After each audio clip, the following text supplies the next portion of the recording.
श्री स्वस्तानी व्रतकथा सुनेर बस्नुहुने सम्पूर्ण श्रोतावृन्दहरूमा म झलकमुडी दाहाल वात्स्यायनको तर्फबाट नमस्कार अनि न्यानो न्यानो अभिवादन। आज दोस्रो दिन दोस्रो अध्याय लिएर उपस्थित भइसकेको छु। सबैजनाले हातमा पुष्पाञ्जली लिएर श्री स्वस्तानी मातालाई प्रार्थना गर्नुहोला। अनि जसको हातमा फुल छैन अर्थात् नजिकै फुल छैन उहाँहरूले हृदयको फुल भए पनि अवश्य लिनुहोला। ओम यं ब्रह्मा वरुणेन्द्र रुद्रमरुतास्तुर्वन्तु दिव्यैस्तवैर्वेदैः साङ्गवदक्रमोपनिषदैर्गायन्ति यं सामगा ध्यानावस्थिततद्गतेन मनसा पश्यन्ति यं योगिनो यस्यान्तं न विदुः सुरासुरगणा देवाय तस्मै नमः।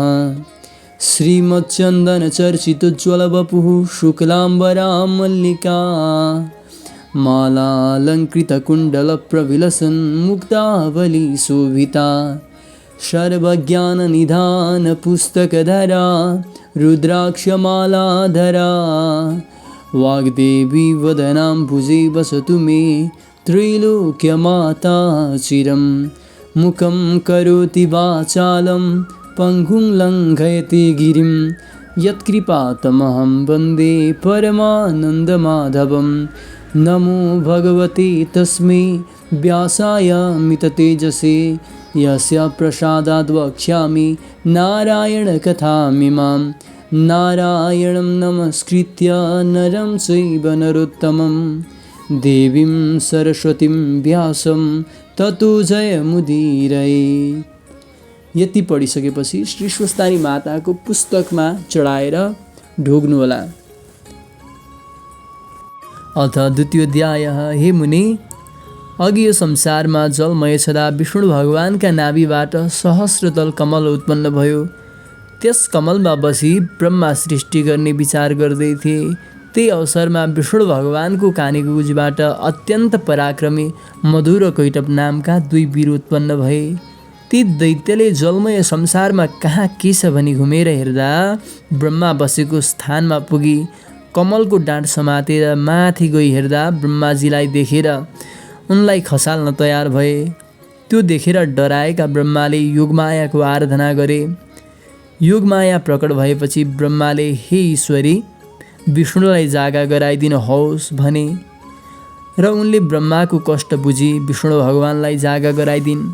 विष्णु भगवान जागा भएपछि हेर्दा मधुर कैटभलाई देखि तत्काल युद्ध गर्न भनी अगाडि सरे। दिव्य 5000 वर्षसम्म जलमा युद्ध भयो, तर हारजित हुनै सकेन। अनि विष्णुले हे दानव हो, तिमीहरू पराक्रमी रहेछौ, म प्रसन्न भएँ, इच्छा भएको वर माग भन्दा अहङ्कारी मधुर कैटभले भने, हे विष्णु, यस युद्धमा हाम्रो जित भयो, तिमी हार्नेले के वर दिन्छौ? बरु तिमीलाई इच्छा लागेको वर माग, हामी दिन्छौँ। दैत्यहरूको त्यस्तो अभिमानपूर्ण कुरा सुनि विष्णुले भन्नुभयो, पहिले वाचा गर अनि मात्र माग्छु।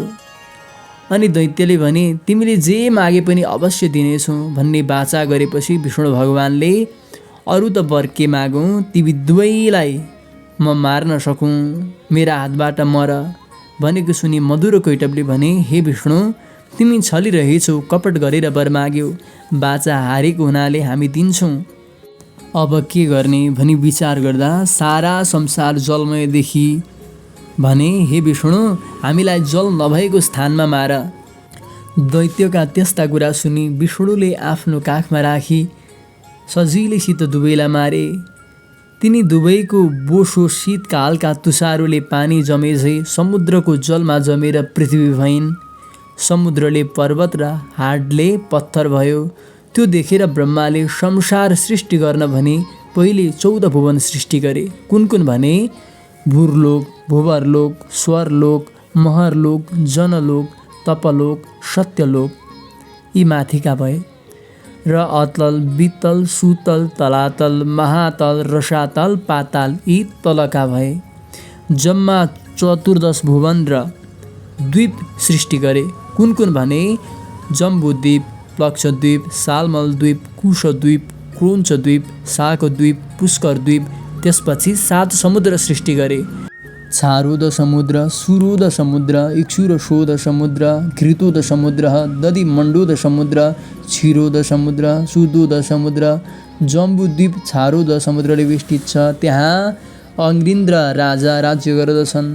प्लक्षद्वीप इक्षुरशोद र समुद्रले वेष्टित छ। त्यहाँ इदमजुह राजा राज्य गर्दछन्।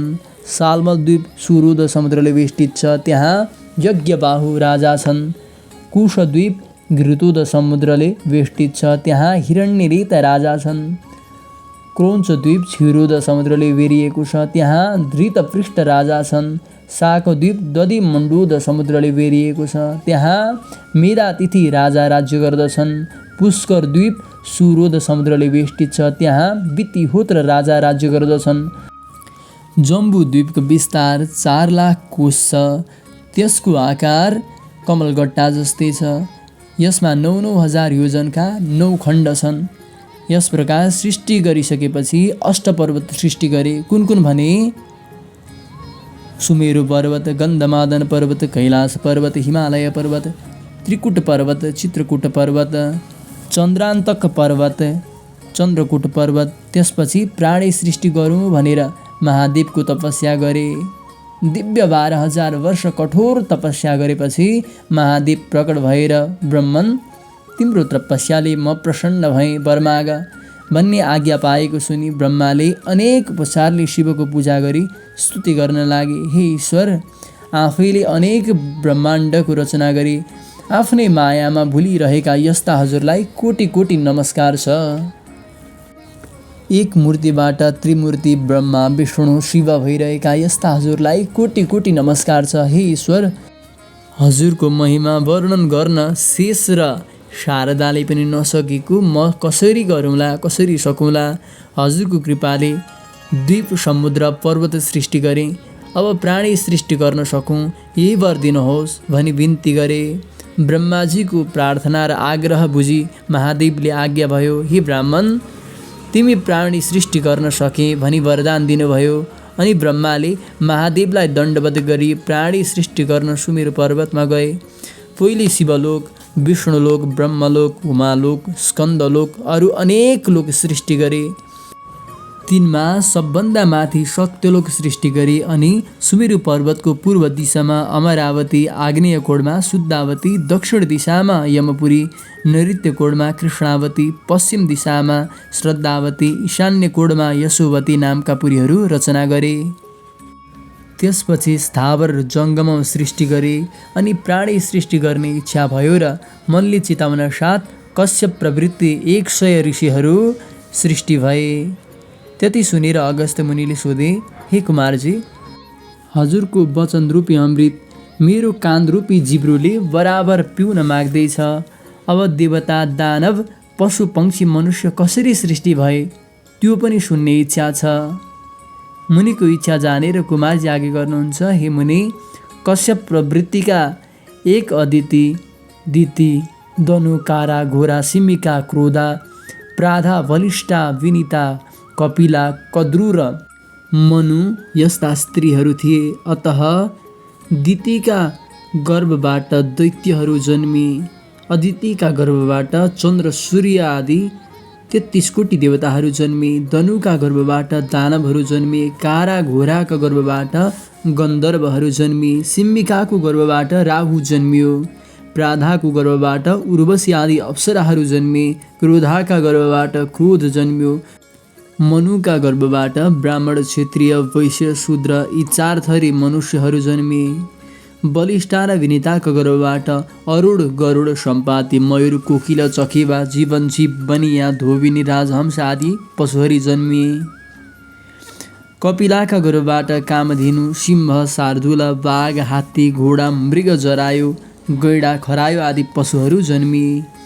कद्रुका गर्भबाट शेषनाग, अनन्तनाग, पञ्चनाग, वासुकीनाग, कुलिकनाग, कर्कटनाग, तक्षकनाग, शङ्खनाग आदि अष्टनागहरू जन्मिए। यसरी देवता, ऋषि, यक्ष, गन्धर्व, किन्नर, अप्सरा, नाग, मनुष्य, पशु पक्षीहरू सृष्टि भएको देखि ब्रह्माले तिनीहरूको खानेकुरा आहार धान, जौ, तिल आदि अनेक तरहका अन्न र फलफुल सृष्टि गरे। हे मुनि, यो मैले अत्यन्त संक्षेपमा भने, अब पुराणहरूबाट विस्तारले बुझ्नेछौ। यो सृष्टिका कुरा सुनाए, अब के सुन्ने इच्छा छ भन्दा अगस्त्य मुनि भन्दछन्, हे कुमारजी, कुन कुन भुवनमा कुन कुन देवता छन्, दिक्पाल कसरी भए, यो सुन्ने इच्छा छ। यतिसिनी कुमार आज्ञा गर्नुहुन्छ, हे मुनि, कैलाश भुवनमा महादेव हुनुहुन्छ, वैकुण्ठ भुवनमा विष्णु भगवान हुनुहुन्छ, सत्य भुवनमा ब्रह्मा हुनुहुन्छ, उमा भुवनमा पार्वती हुनुहुन्छ, स्कन्द भुवनमा मछु, धुम्र भुवनमा धुम्र ऋषि छन्, नैऋत्य भुवनमा अन्य ऋषिहरू छन्। यति भुवनका कुरा कहेँ, अब दिक्पाल भएका कुरा कहन्छु। कश्यप ऋषिका छोरा इन्द्रले हिमालयमा गई धेरै कालसम्म कठोर तपस्या गरे। महादेव प्रसन्न भई, हे इन्द्र, तिम्रो तपस्याले म प्रसन्न भएँ भनी वरदान दिई अमरावतीको अधिपति र पूर्व दिशाको दिक्पाल बनाई पठाए।